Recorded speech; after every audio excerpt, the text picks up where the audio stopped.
Bonjour à tous. Qui sont les nouveaux créateurs de contenu? Eh bien, ce sont des profils différents, atypiques par rapport à tout ce qu'on voit dans la French Tech habituellement. Ce sont des start-upers et d'ailleurs qu'on aimerait davantage voir dans la lumière. C'est ce qu'on va essayer de faire. On va les découvrir tout à l'heure dans cette émission. Et puis nous aurons rendez-vous avec le Cercle de la Donnée et cette idée, pourquoi ne pas instaurer une autorisation de mise sur le marché pour les services numériques de la même façon qu'on le fait pour des médicaments afin de vérifier s'ils sont véritablement responsables. Avant d'étudier tout cela, je vous propose que l'on pose 3 questions au minimum à Fred Mazella. C'est notre star qui va nous parler de sa nouvelle cause tout de suite dans Smart Tech.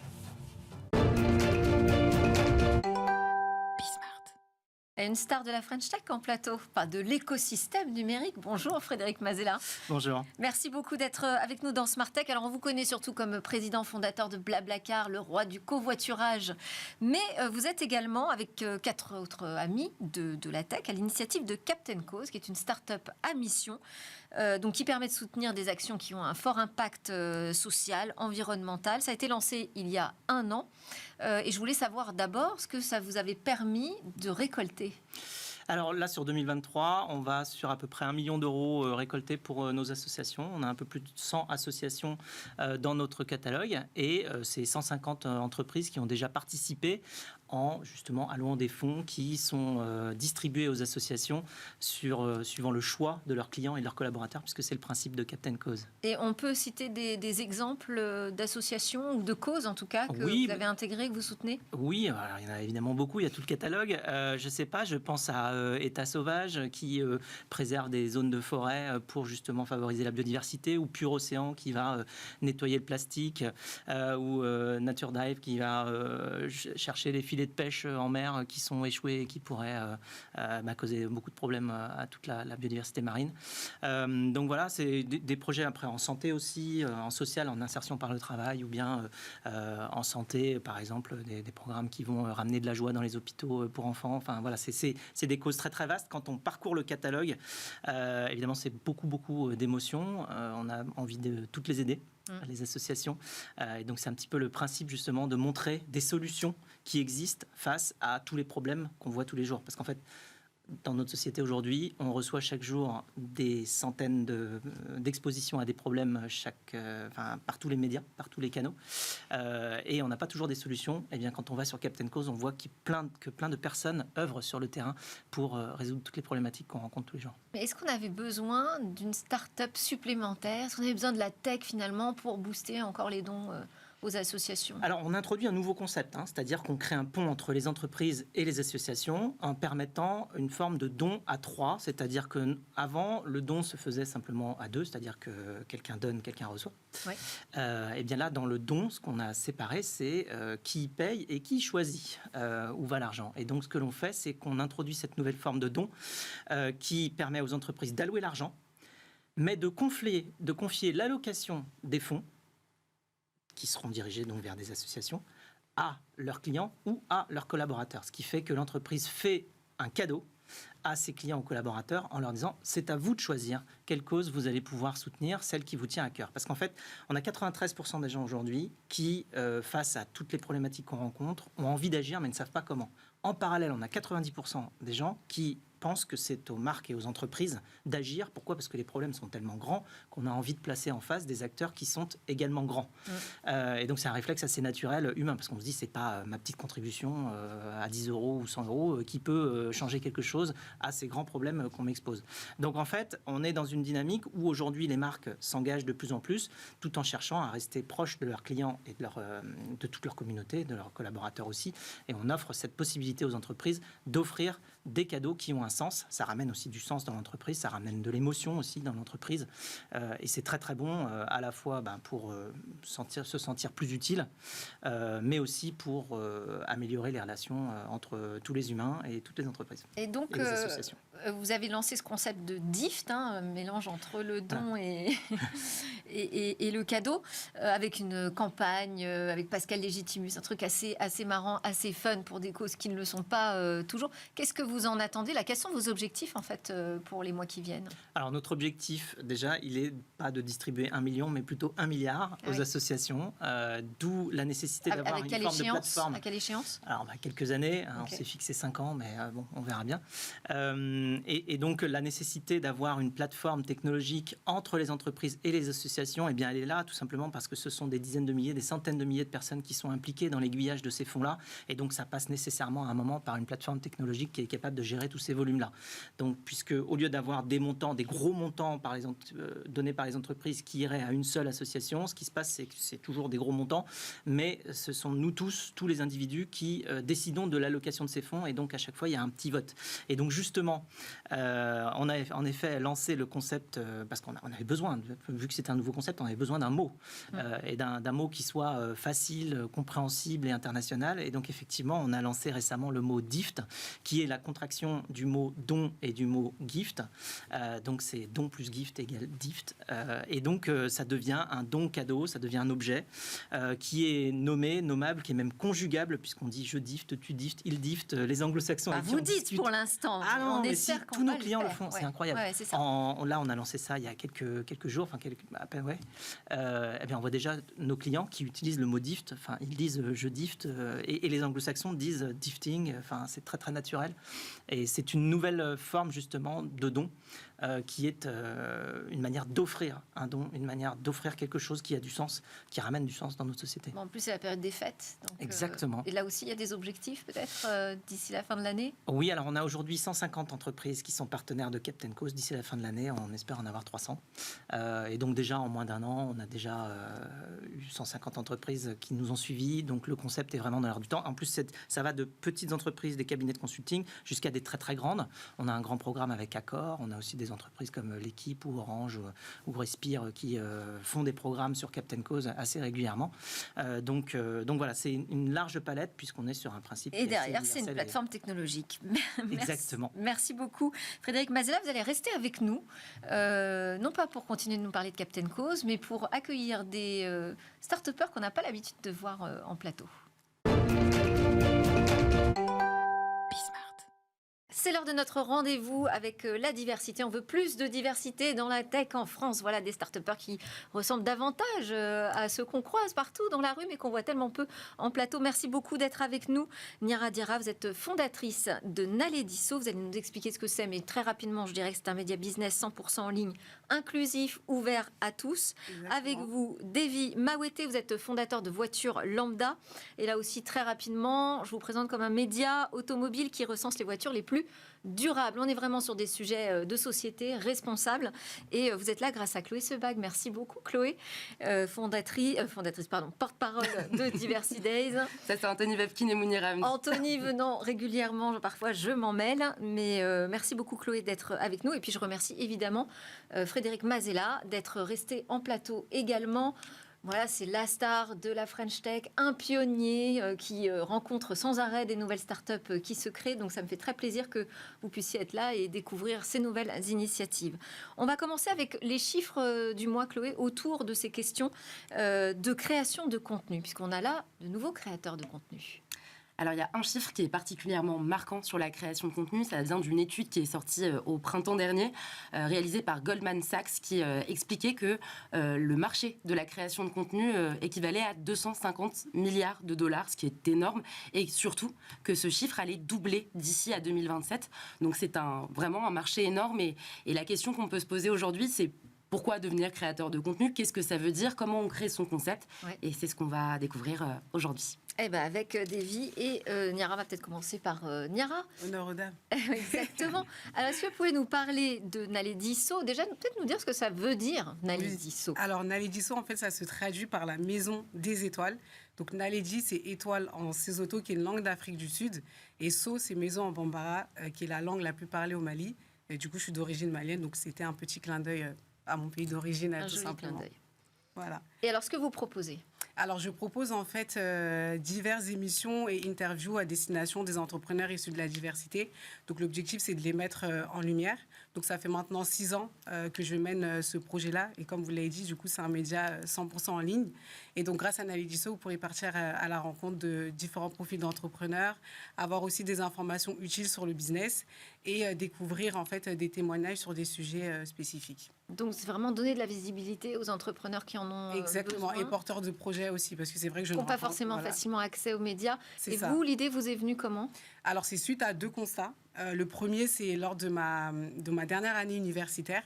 Donc, pour faire très court, en fait, j'ai remarqué qu'il y avait pas mal de personnes de mon entourage qui menaient de beaux projets ou avaient de beaux concepts et justement n'étaient pas mis en lumière et leur présence dans les médias était quasi inexistante.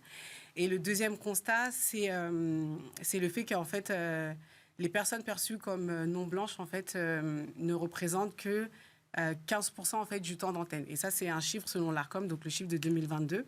Et en fait, c'est suite à ces 2 constats-là que je me suis dit, bah, tiens, pourquoi pas créer un média qui mettra en lumière ces personnes-là.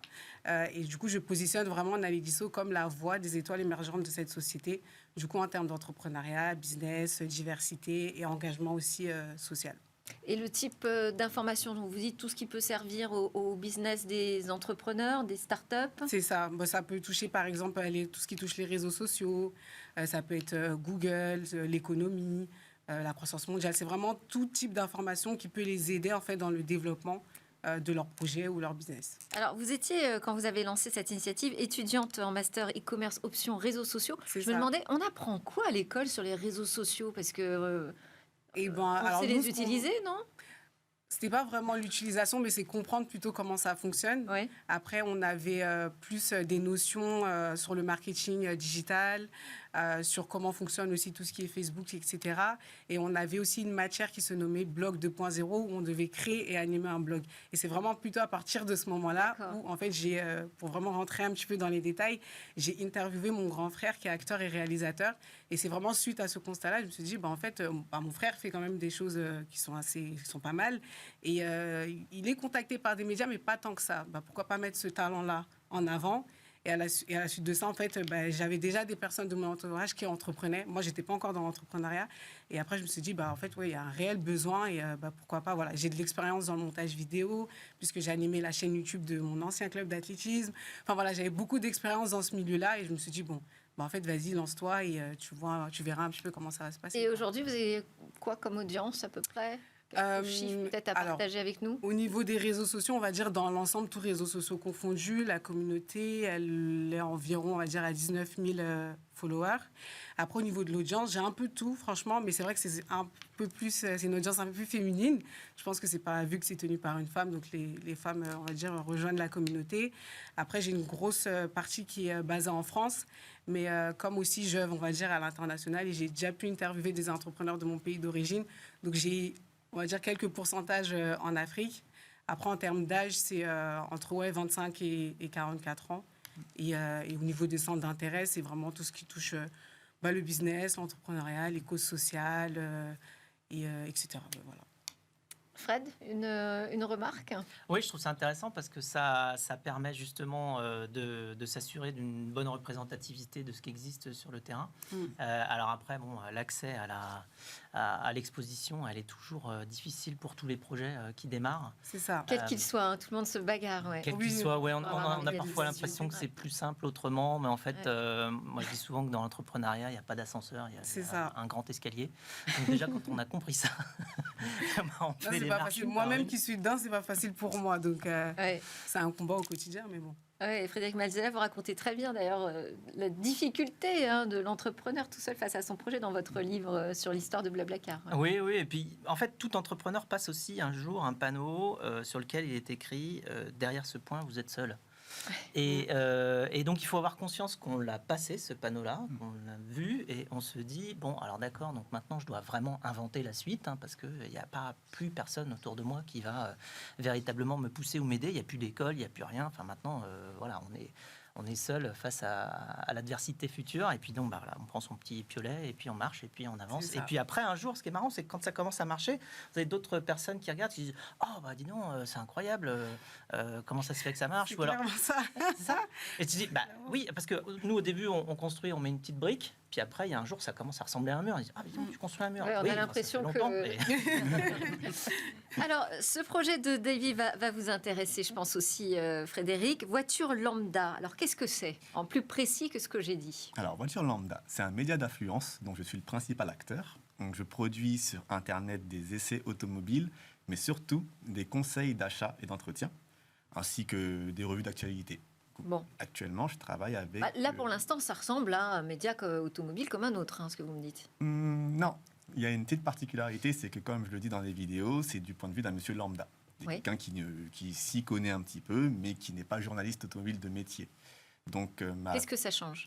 c'est la façon d'aborder les véhicules, notamment pendant les essais, qui est un peu plus terre-à-terre par rapport à ce qu'on peut trouver sur M6, Automoto, des gens très sympathiques et que je côtoie sur les essais. Mais c'est une approche un peu plus fraîche, un peu plus, on va dire, à la base. Et vous faites de la recommandation aussi sur l'éco-responsabilité, en Oui. fait, des véhicules. C'est pas forcément dit de manière très frontale, mais les modèles que j'avance sont les modèles les plus propres possibles. Les plus propres, possibles par rapport au budget de mon public. Donc ça va être surtout des véhicules hybrides, électriques si possible, et qui consomment le moins et qui polluent le moins. Parce que pour vous, c'est un critère de choix aujourd'hui qui doit être le critère numéro 1. Peut-être pas le critère numéro 1, mais le critère numéro 1 pour moi c'est la fiabilité. Et on Fiabilité, remarque c'est-à-dire que- sécurité? Fiabilité, durabilité dans le temps. Est-ce que votre voiture va tomber en panne tous les matins ou tous les 4 matins, ou est-ce qu'elle va durer pendant 250 000 km sans faire une panne? Ouais. Ce qui est aussi éco-responsable, la durabilité. Oui, c'est ça. Les gens ne s'en rendent pas forcément compte, mais quand une voiture est fiable, elle est écologique. Eh oui. Donc ça, c'est critère numéro 1. Et critère numéro 2? Critère numéro 2, on va dire, là, ça va être tout ce qui est utilisation, frais d'utilisation, donc la consommation. C'est pour ça qu'on va aller plus sur les hybrides. Et aussi par rapport à la loi, notamment les zones à faible émission qui sont en vigueur en France un peu partout. Est-ce que le véhicule qu'on va acheter sera banni des villes d'ici à 2-3 ans, ou est-ce qu'on peut rouler avec elle tranquillement pendant encore une dizaine d'années? Et qui sont ceux qui vous regardent? Ça dépend du réseau sur lequel j'agis. Sur YouTube, j'ai une communauté très masculine, mais plutôt qui va se porter plus entre les 35 et 44 ans, voire même plus. J'ai pas mal de retraités qui m'écrivent. Alors que sur les réseaux sociaux, ça va être une communauté beaucoup plus jeune qui vient me demander des conseils. Par exemple, j'ai 15 000 euros, j'aimerais bien acheter ça. Qu'est-ce que tu me conseilles par rapport à ce modèle-là? Est-ce que tu me le recommandes ou pas? Donc plutôt, le critère, c'est plutôt le critère prix aujourd'hui? Ils viennent chercher dans vos conseils? Oui. Et comment est-ce que vous arrivez à les orienter sur la durabilité, justement? C'est pas forcément compatible. Il y a des études. Il est assez facile de se procurer des rapports qui parlent des voitures les plus fiables, qui tombent le moins en panne, Oui. en France ou à l'international. Et c'est vers ces véhicules-là que je les amène le plus fréquemment possible. Le problème, c'est que ces véhicules ne sont pas forcément très sexy. Et donc, il y a quelques petites résistances. Mais on fait le travail, ça avance tranquillement. Et alors, quelle audience aujourd'hui? Alors, l'audience globale, quand on compte YouTube, Instagram et TikTok, on est presque à 50 000 personnes. Donc, on est à 5 000 personnes sur YouTube, 30 000 sur TikTok et 14 000 peut-être même ce soir sur Instagram. Et c'est surtout une centaine de milliers de vues cumulées par mois. Et, donc, on s'en sort bien. Ça fait 1 an que j'ai commencé. Je ne m'attendais pas à être là. Oui, il y a du monde quand même sur YouTube et sur la partie création de contenu, donc c'est pas simple de se faire une place. Je pensais à vous, Fred, sur ce sujet, parce que parler de voitures, d'automobiles, de déplacements motorisés, en ayant la conscience qu'on veut aller vers quelque chose de plus durable, plus responsable, c'est pas simple. Non, et en fait, je pense que le changement d'état d'esprit qu'il faut avoir peut-être par rapport au véhicule, c'est justement la durabilité et donc le coût mensuel ou annuel d'un véhicule sur sa durée de possession. Oui. Et pas forcément sur l'investissement de départ. Alors techniquement, en business, ça s'appelle passer du CAPEX à l'OPEX, mais en gros, c'est de l'investissement à les dépenses opérationnelles. Mais ça, c'est très important parce qu'en plus, sur les véhicules électriques, enfin moi, j'entends parler de pas mal de véhicules électriques qui dépassent le 1 million de kilomètres là maintenant. Donc en fait, les repères sont différents. On parle d'une voiture, alors thermique, on a l'habitude qu'elle fasse 200, 250 000 kilomètres, on considère déjà que c'est beaucoup. Mais on voit que les véhicules électriques sont capables de faire beaucoup plus beaucoup plus longtemps parce qu'il y a moins d'usure. Bon, au-delà, je ne parle pas de la propulsion de l'énergie, mais là juste de la durabilité. Donc il y a un calcul sur le cycle de vie complet du véhicule à faire qu'il faut répartir ensuite suivant la durée de possession, à la fois en coût, à la fois en énergie, à la fois en pollution, qui est très intéressant. Et je pense qu'il y a un besoin d'aller vers une grille de lecture beaucoup plus simple de ces coûts-là et de ces gains environnementaux dans le temps, pour qu'on ait bien cette conscience-là quand on achète un véhicule. C'est un investissement long terme, et donc il faut regarder tous les aspects sur le long terme également. Il faut voir comment reçoivent les constructeurs, comment ils reçoivent ce type de critiques que vous faites de leur véhicule. Plutôt bienveillant. Ouais, ça va. Plutôt bienveillant. Je pense notamment au groupe Renault qui m'a permis d'essayer ces véhicules neufs, alors que j'avais moins de 1000 abonnés sur YouTube. Ils sont vraiment à l'écoute, parce qu'on est dans un métier qui est avec des acteurs qui sont là depuis très longtemps. Et ça fait une espèce d'arrivée de nouveaux créateurs de contenu qui ont on a cette approche un peu plus nouvelle. Et ils aiment avoir nos retours. Eh ben, vous arrivez au bon moment, donc visiblement. Et vous avez tous les deux participé à un programme de Diversity Days, n'est-ce pas, Chloé? Le leadership programme, oui, effectivement. Ouais. Ok. Prochain événement de l'association? Prochain événement qui va avoir lieu le 29 novembre. En fait, le Leadership Programme, c'est donc notre programme entrepreneur. Et à l'issue de ce programme de 120 heures où on accompagne justement les entrepreneurs sur différents aspects, eh bien, on a une soirée tremplin. Et pendant cette soirée tremplin, ils pitchent, ils présentent ce qu'ils font. Voilà, ça s'affiche, je crois. Et du coup, voilà, c'est l'occasion de venir découvrir de très beaux projets, de très beaux parcours aussi qu'on ne voit pas toujours, qui ne sont pas toujours suffisamment mis en avant. Et donc voilà, ce sera le 29 novembre. C'est gratuit et c'est chez Google. Et ça se passe chez Google. Effectivement. Vous y serez? Oui, forcément. Je vais intervenir. C'est partie de la Diversity Family, donc... Super. Et vous êtes aussi tous les deux de l'Essonne? Oui. C'est un département très dynamique au niveau des startups, l'Essonne? Ça commence, hein. On arrive. Doucement, mais sûrement. Faut pas nous presser, mais ça on arrive, on est sur le chemin en tout cas. Il y a de très belles boîtes. C'est ça. Ouais. Merci beaucoup. Un mot de la fin, Frédéric? Oui, alors par rapport justement à la prochaine session des pitchs, ça m'intéresse beaucoup de savoir justement comment vous organisez cette session-là, parce que c'est toujours un challenge d'aller présenter son projet devant un public. Alors qu'est-ce que vous demandez justement aux entrepreneurs, aux leaders quand ils viennent sur scène? Qu'est-ce qu'ils présentent et comment ils le font, en combien de temps et sur quel sujet? Alors, c'est des pitchs qui durent Et 5 vous avez minutes. 30 secondes pour répondre. Oui. C'est parti, ok. Alors, je vais pitcher le pitch. En fait, c'est des pitchs de 5 minutes et l'idée, c'est qu'ils se mettent à la fois en avant en termes de parcours, parce qu'en fait, les personnes qui viennent suivre, c'est pas forcément des investisseurs. Donc, ce qui les intéresse aussi, c'est comment les gens ont décidé d'entreprendre. Et puis, on arrive pour s'identifier, c'est ça, avec leur Exactement. histoire personnelle. Ouais. Parce qu'en fait, l'objectif, c'est aussi de former des nouveaux rôles modèles, c'est-à-dire qu'ils puissent inspirer aussi par la suite d'autres personnes. Et donc, effectivement, ils viennent pitcher en parlant de leur parcours. Ils viennent pitcher aussi en donnant quels sont leurs objectifs, en donnant leur niveau de maturité, etc. etc. Et puis, par la suite, on espère que d'autres les feront pitcher dans le cadre d'autres programmes quand ils vont plus loin, quoi. Voilà. Merci. Mais vous pouvez venir. Super. Je peux venir pitcher Aussi. Pour Captain Cause. Merci Chloé, ce bac porte-parole de Diversity Days, Niara Diarra d'avoir été aussi avec nous, fondatrice de Naledi So, et Davy Mawete, fondateur de Voitures Lambda. Merci encore Frédéric Mazella de Blablacar et Captain Cause, évidemment, dont on a parlé ensemble tout à l'heure. Maintenant, c'est le rendez-vous avec le monde de la donnée et une proposition pour tester l'éco-responsabilité des services numériques.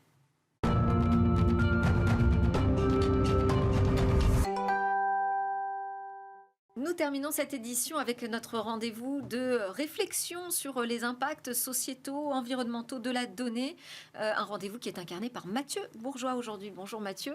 Bonjour Delphine. Avocat et, je le rappelle, vice-président du Cercle de la Donnée. Alors, dans une étude du Cercle de la Donnée, dont on parle régulièrement d'ailleurs dans Smartech et qui sera à apparaître début 2024, vous mettez en lumière cette empreinte très matérielle, finalement, des données numériques sur le vivant, avec, dans cette étude, des propositions qui visent à infléchir la trajectoire actuelle parce qu'elle ne vous semble pas tenable en l'état.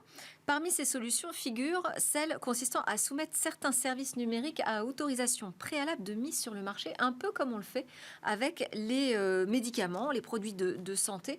Comment vous est venue cette idée, Mathieu ? Bonjour Delphine, bonjour à tous.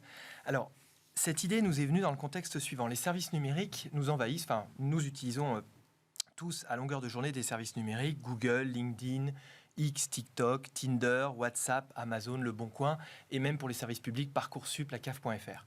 Alors, perçus comme immatériels, ces services numériques que nous utilisons à longueur de journée sont passés pour être inoffensifs pour la santé et pour l'environnement. En réalité, cette assertion, elle est aujourd'hui largement démentie par des voix qui s'élèvent, mais aussi par des études qui montrent les dégâts sur le vivant d'une utilisation immodérée de ces services, à commencer par l'addiction que ces services peuvent amener, notamment sur les plus jeunes. Alors ce phénomène, c'est vrai, est amplifié par la surconsommation numérique qui a été favorisée par la numérisation à outrance de tous les secteurs de l'économie et de tous les secteurs d'ailleurs de notre vie, de tous les points de notre vie. Et il a été aussi encouragé par l'État lui-même qui lutte, vous le savez, contre l'électronisme, qui est une manière à la fois positive, mais qu'on peut aussi percevoir de manière un petit peu moins positive, comme finalement discréditant tous ceux qui ne veulent pas ou qui ne peuvent pas vivre dans un monde où tout passe par l'écran. Alors notre histoire nous offre un précédent, donc ça c'est la bonne nouvelle, en matière de produits dangereux pour la santé et avec des risques de dépendance, c'est celle du médicament.